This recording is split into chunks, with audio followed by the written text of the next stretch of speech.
दादा, माळेगाव सहकारी साखर कारखान्याची अंतिम यादी लागलेली आहे. आता निवडणूक कधी हे लागण्याची शक्यता आहे. तुमच्या पक्षाच्या वतीने काय तयारी करण्यात आली? काय आता कारखान्याचे जे काही निवडणुका असतात कुठलाही पक्ष लढवत नसतो. जे शेतकरी असतात ते निवडणुका लढवत असतात. माळेगाव कारखाना हा पवार साहेबांचा कारखाना म्हणून ओळखला जातो.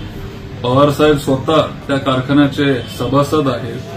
त्या कारखान्यासाठी जेवढं काम पवार साहेबांनी केलंय आजपर्यंत कुणी त्या कारखान्यासाठी तेवढं काम केलं नाही.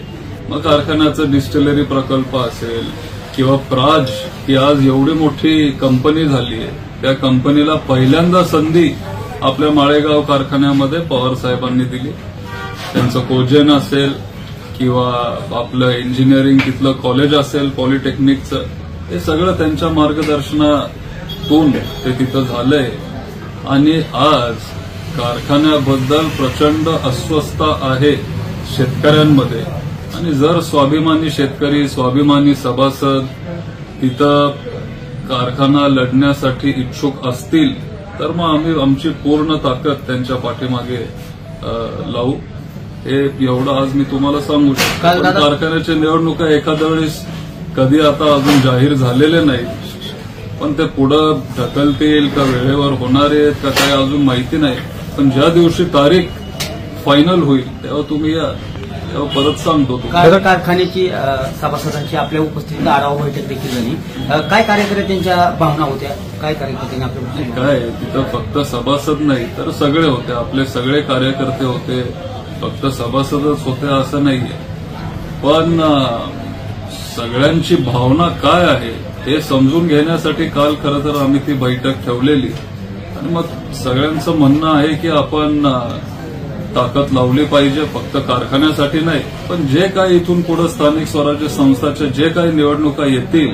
शेवटी आता आपला पक्ष आहे.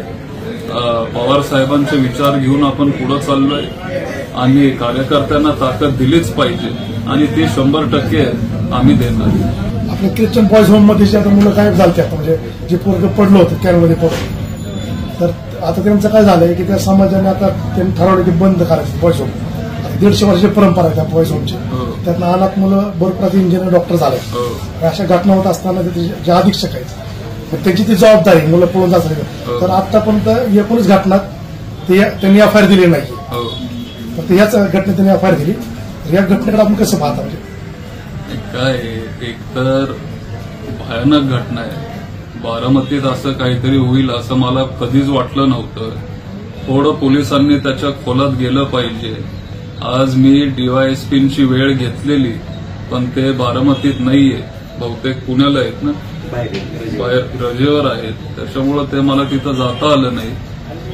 पण काहीतरी ते मला वेगळं विचित्र वाटतं की एकाच शाळेतून 24 मुलं, 19 नाही 24 मुलं आणि मुली पण आहेत बहुतेक, तर फक्त मुलं आहेत.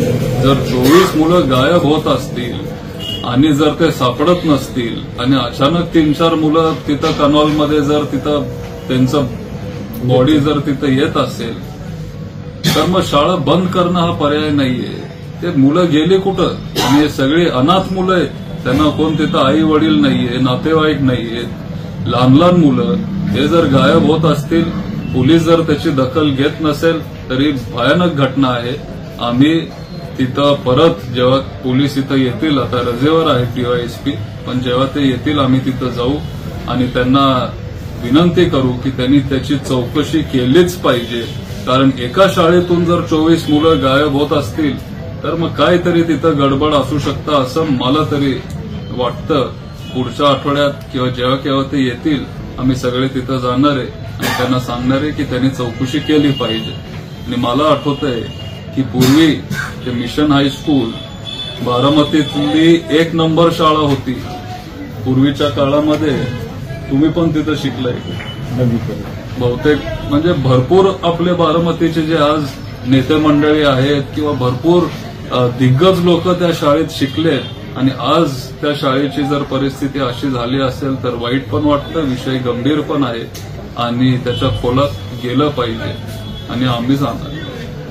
पोलिसांचं म्हणणं आहे की 19 मुलं धावले नाही, जर पोलीस ते म्हणत असतील, हे माझ्याही कानावर आले, तर मग ती मुलं तुम्ही दाखवा आम्हाला. दाखवायला तयार नाहीये. जर ते सापडलेत तर ती मुलं कुठे आहेत ते त्यांनी दाखवावी. नवीन नवीन घडामोडी पाहण्यासाठी आजच आम्ही मुंबईकर 24 तासला लाईक करा, सबस्क्राईब करा आणि अपडेट रहा.